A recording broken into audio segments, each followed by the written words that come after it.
Welcome back to the deep dive. Today we're really getting into something that honestly trips up a lot of people in the workplace. These two words, objectives and outcomes. Yeah, they get tangled up all the time. They really do. You hear them swapped around, but getting the difference, it's kind of the game changer for projects, for understanding your own impact. Absolutely. So our mission today really is to cut through that confusion, not just define them, but look at how they work together, maybe where things go wrong, basically give you a clearer map for success. And it is about success. Fundamentally, this isn't just, arguing about words. Getting this clarity helps you build a really solid foundation. It helps motivate teams. Right. It ensures the work you're doing actually matters. Think about it. Lots of businesses put in tons of effort. But if it's not aimed right or if they measure the wrong thing, well, it doesn't lead anywhere good. Okay, so let's unpack this. You see goals, objectives, outcomes. Thrown around a lot in business meetings, right? All the time. So maybe let's clarify up front.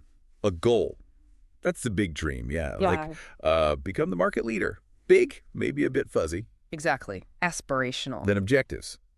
These more concrete, the actual steps on the map to that goal. Specific, measurable things. Precisely.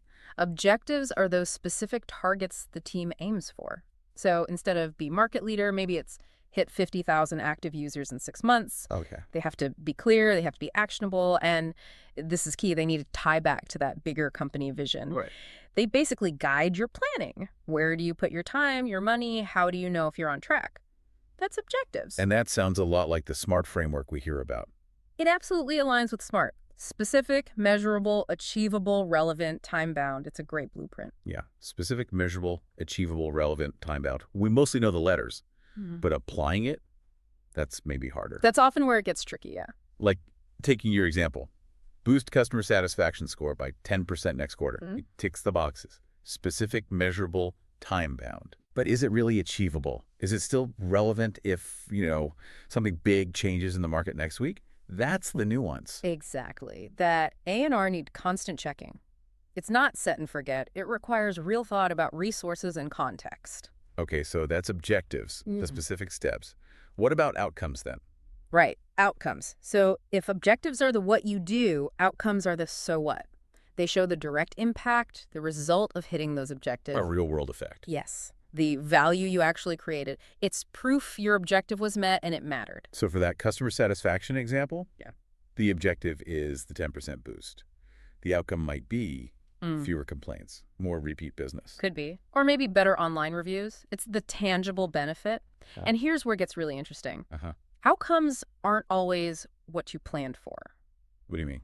Well, you have your intended outcomes. That's what you were aiming for, like hitting that sales target if your objective was boosting sales.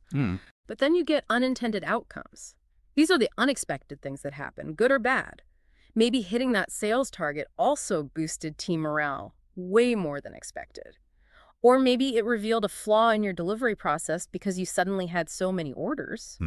I see. So unintended doesn't mean bad, just not part of the original plan. Exactly. And spotting those, learning from them, that's incredibly valuable, often more valuable than just hitting the original objective. So getting this distinction, clear objectives as the targets, outcomes as the impact you're saying that's vital for, like team health. Totally vital. It creates so much clarity. It gives everyone that solid roadmap we talked about. No more chasing vanity metrics that don't actually help. Right. Prevents wasted effort. And it builds accountability. Transparency, too. When people understand the objective and the desired outcome, they can take real ownership. Yeah, I can see that. Plus, it just helps teams work together better. If everyone knows the what and the why, you break down those silos. Okay, so let's connect this to the bigger picture, organizationally. How do objectives fit in day to day? Well, first big role is alignment. Setting those objectives early, making sure they really mesh with the company's overall strategy. So my team's objective isn't just floating out there, it connects upwards. It has to. When everyone sees how their piece fits into the larger puzzle, how their work contributes, that's powerful. It boosts collaboration across different departments too, because the shared goal is clear.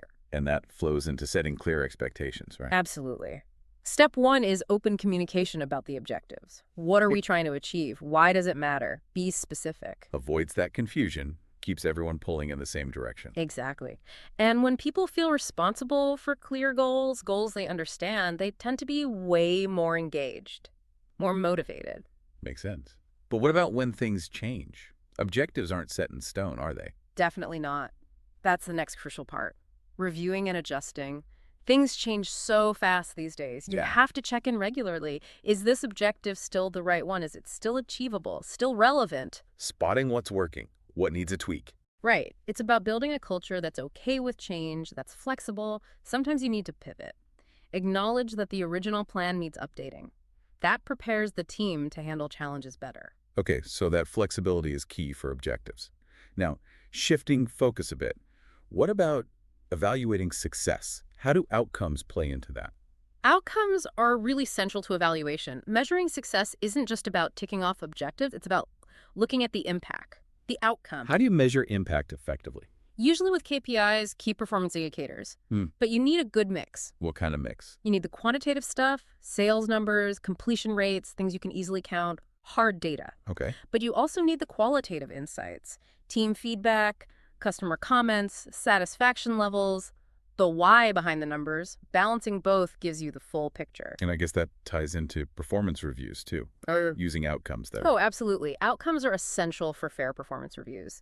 They connect an individual's work to actual results. What did they achieve? What impact did they have? So it's less about looked busy and more about made a difference. Precisely. It makes evaluations feel fair, clearer, and it motivates people because they see directly how their contribution counts. It even helps with things like peer recognition, celebrating real impact. That makes sense. And beyond individual reviews, how do we learn from outcomes as a team or as a whole organization to get better next time? That's about closing the loop. Post-project reviews or post-mortems are great for this. Really digging into what happened. Yeah. What went well? Why? What didn't go so well? What could we do differently? Asking those tough questions. Looking at case studies too, maybe. Both wins and losses. Definitely. What strategies worked? What bombed? Why? Connecting those lessons back when you set your next set of objectives. That's how you get continuous improvement. Smarter objectives based on real experience. Exactly. Smarter objectives, smarter strategies. And it's also a brilliant way to spot individual efforts, maybe ones that weren't obvious, and really appreciate people's work.